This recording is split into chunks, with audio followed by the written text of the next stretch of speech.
All right, Glenn, I think I will. Holy cow! Welcome back, Troglodytes, to your daily dose of guitar information, the Trogly's Guitar Show. That's right, Glenn sent me an email about this incredible 1961 Gibson SG special guitar that had been bid up to the moon, $75,000. What an incredible bid. Somebody must be incredibly generous, or they think this thing is worth more than it really is. So I was really excited to make a video on this, and then when I get to the website, it has been corrected. I think somebody fudged the numbers accidentally and put 75,000 in. That makes a little bit more sense, but let's do some Goodwill hunting anyway. Was 61 SG Special still technically a Les Paul right now, as far as how they were naming them, because the Les Paul contract had not ended yet, but this is a pretty nice looking example. Like, this is a true vintage guitar from 1961, and how many nicks and dings do you see in this particular photo?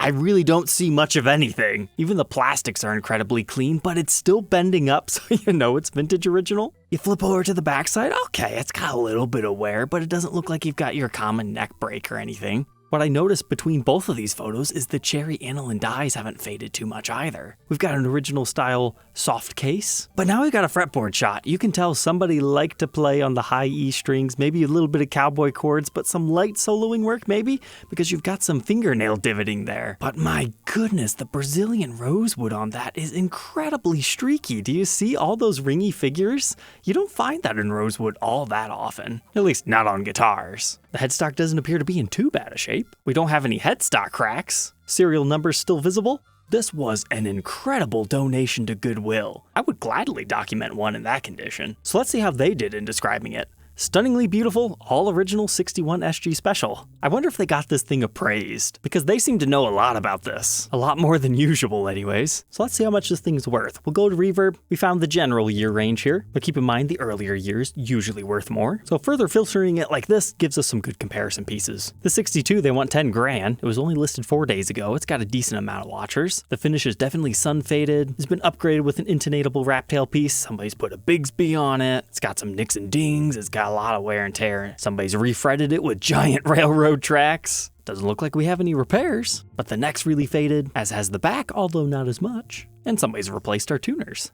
Reverb doesn't really have a lot of documented sales, and remember, that goes all the way till 1966, so some of those aren't right. So I'd say somewhere between 6 to 10,000 is probably fair game. So I hope that helps illustrate my absolute shock when I saw somebody bid in 75,000. So now that it's around 7,500, you know, that's actually a pretty fair price. This thing looks clean enough to add to a collection, but here is what it ended up selling for. But that's not the only good thing at Goodwill this week. We've got a 66 ES-335. It wouldn't surprise me if these came from the same family that ended up donating them, because from this photo, that looks incredibly clean. What shocks me the most is just how clean the plastic is. You usually get a bunch of scratches from play wear, so somebody might have just been a finger picker. The pickups have the rounded edge, so we've got a pretty good fighting chance that they're still original yet, but you should still verify. I love the figuring on our block inlays. We don't have a good headstock face shot, but it's looking good from this angle. Incredibly clean on this side as well. Even the back of the neck has not been all chewed up. And it's pre-volute, we don't have to worry about that. It appears to be break, crack, repair free. And even the back is minty. However, I feel you should upgrade your case at this point with it still being in that condition. And cool enough, we still have a Chuck Levin's Washington Music Center. They're still in business. I can't believe they would nail a plaque to the back of a guitar. Like, I got people gasping from that Challenger video of a shop putting a decal in or a sticker. Apparently all the way back then, people were just hammering things into their guitars. That's one of those things, you just leave it alone. Here's our serial number, so we can use databases online. That shows us it falls within the 66 or 69 category. It's always best to date things off of pot codes, but we don't have that. But it really doesn't matter if it's a 66 or 69, because the value would be roughly the same. Now, the thing to know about this particular year, 1966, is that's when the values significantly drop on these because they change the nut width. So for example, the vintage price guide says an early 65 with a wide neck can fetch up to 12,000 plus, whereas a mid 65 with the narrow neck is almost half the price at 6,900. Now, the vintage price guide is rarely accurate anymore, but it gives you the general idea of what you should be paying for these. So overall, it looks like there's definitely a premium being bid onto this, but for the condition this thing's in, I don't think this person's too crazy. But this is what it ended up selling for. And as our third big feature, look at this. If you watch my show, you know exactly what this is. It's a Gibson Challenger. We just reviewed and documented it. However, what's really strange is there's no strings on it. And somehow that bridge still stays in place. They must have that really decked down there, but I have no idea how that's staying in place. Those things always fall off, but this is a Challenger 1. It only has the one pickup. However, what's interesting about this one is the pure white finish. I'm not necessarily familiar with this coming in the white finish. So it's possible this was refinished, or honestly, looking at the back, it looks okay to me. Usually refins, they mess the serial numbers up, but I've got to say, it looks pretty good. But we've got some finish checks. That one might be more than a finish check, but oh well. Some edge wear that looks like it would polish out. Yeah, honestly, this is not too bad of an example. And it has what I consider the Gen 4 chainsaw case. So it's just like Gen 3, except for they strip out all the padding and they just put a felt lining on the top and the bottom. You don't even get a compartment lid on these. They're really bad cases. But this one has been bid up to $600. But here is what it ended up selling for. That's it for the crazy high-end guitars, but there are still some other interesting things. So here's a Fender Stratocaster. It appears to have been modified, maybe as a limited edition, but it's got a humbucker in the bridge, kind of Eddie Van Halen style. You've got your volume control right there for your volume swells, and you've got kind of an interesting bridge on here. Got a Corona California neck plate with micro tilt, Dunlop strap locks. Looks like we got some neck pocket cracks here, but usually they don't affect playability too much. But it is on both sides, so it likely saw some trauma. And it was made in USA. That's got a cool vibe to it. Currently bidding at $600, and here's what it's sold for. But how about this Fender electric guitar? Some nice bird's eye in the neck, you've got the walnut cap, this could be something good. Whoa, nice. Super flamey top. Might be a veneer, but it's still pretty good. Looks like we're rocking a humbucker in the bridge, but it's single coil style. And yeah, it could use cleaned up, but hey, it was a free donation to Goodwill. I mean, even the fretboard has some bird's eye. Oh, and it's got it on the back. I wonder if this is one of those photo flames. But here's what it ended up selling for. This thing is a Schecter series Omen guitar. Honestly, I didn't want to talk anything about this. It is what it is. But here's where you gotta watch things. This is like a late 90s, early 2000s Fender case. Those are actually pretty nice and valuable on their own. So if nobody watches that, I mean, if you can get this whole thing for $150, you just got the guitar for free. So keep an eye on that one. But take a look at this freaky thing. It's like Explorer meets BC Rich type vibes.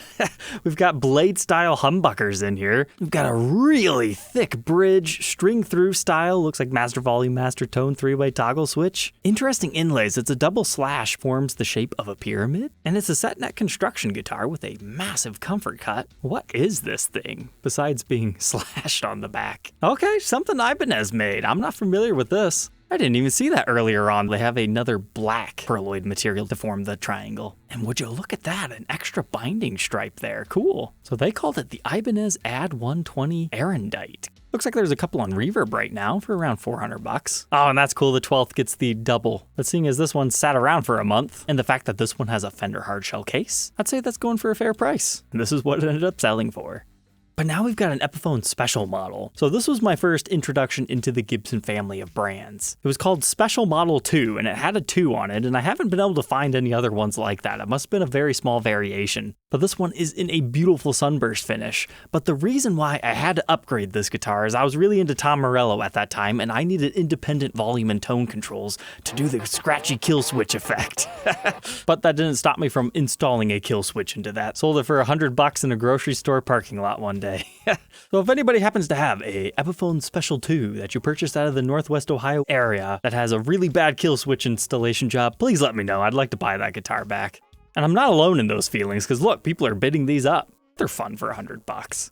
Next up, we got one of these Maestro by Gibsons. I need to review and document one of these because I get people that ask me questions on these all the time. If you look on the headstock, it does say by Gibson, so that's why people are always sending these to me. That's the problem with my channel. I talk about a lot of content in every episode, but unless it's in the title, people aren't able to pull it up. But these are basically a step below Epiphone, where sometimes they'll donate a massive amount of these to schools and music educations. Like sometimes you'll actually see music education or something like that on the neck plate. But look at the back. Decent figuring. It's nice and red. We get a little bit of figuring in our maple neck as well. Jeff Beck style. 2 uncovered humbuckers with a wrap tail. It had an interesting decal or something on it. Appears to be a purple fairy lady. But this thing kind of freaked me out, a 2016 339 P90 Pro. So the 339 is a Les Paul sized 335. So something in between the shrinking down of the size and putting P90 pickups in it makes it kind of look like those Epiphone baritone guitars where there's just way too much space in between the pickups. They look a little bit strange. You get the same phenomenon here, but you also get Dave Grohl vibes at the same time. This is pretty cool. And it's a set neck. But they have not one, but two of them in the store. The other one is a tobacco sunburst, but this one still has the pickguard, although missing a couple of knobs.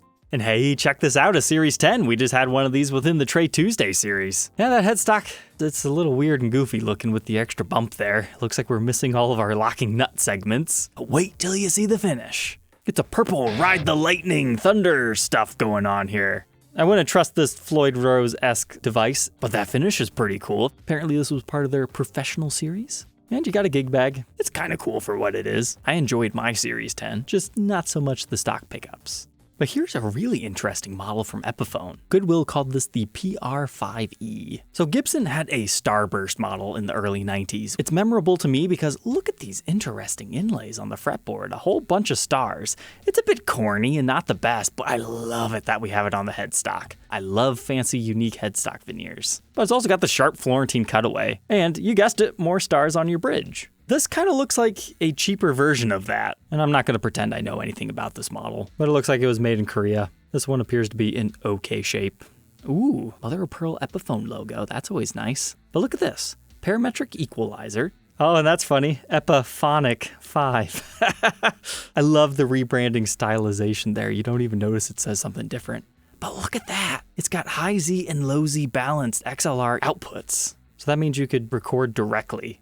Could be useful for an acoustic guitar. Look at this one. We've got a veneer on the headstock. It's multilingual, and you've got so much abalone going on, you can't even read the logo anymore. But then the body tames it down a little bit. You've got two streaks of different wood right here, and then you've got maybe a little bit of burl maple going on. Honestly, looks pretty good. You've got your Epiphone style like inlay, fancy bridge, and yeah, even on the back, doesn't look half bad. But oh, there's a tuner missing. Was that like that in the first photo?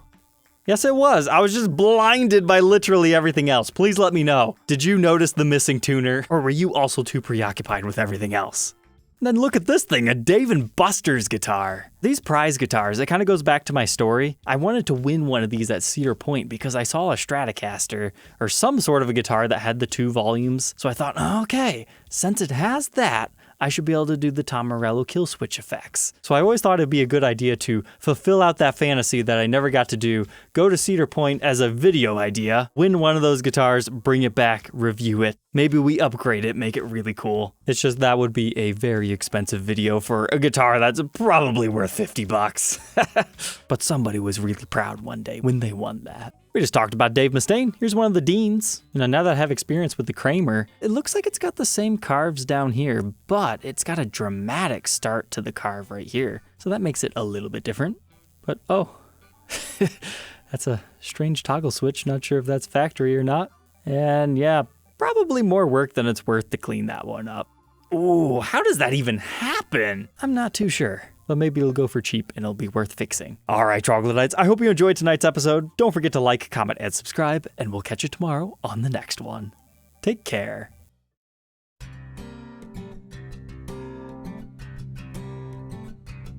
If you enjoyed tonight's episode, consider subscribing. I post videos like this every day. And you might even enjoy this next one.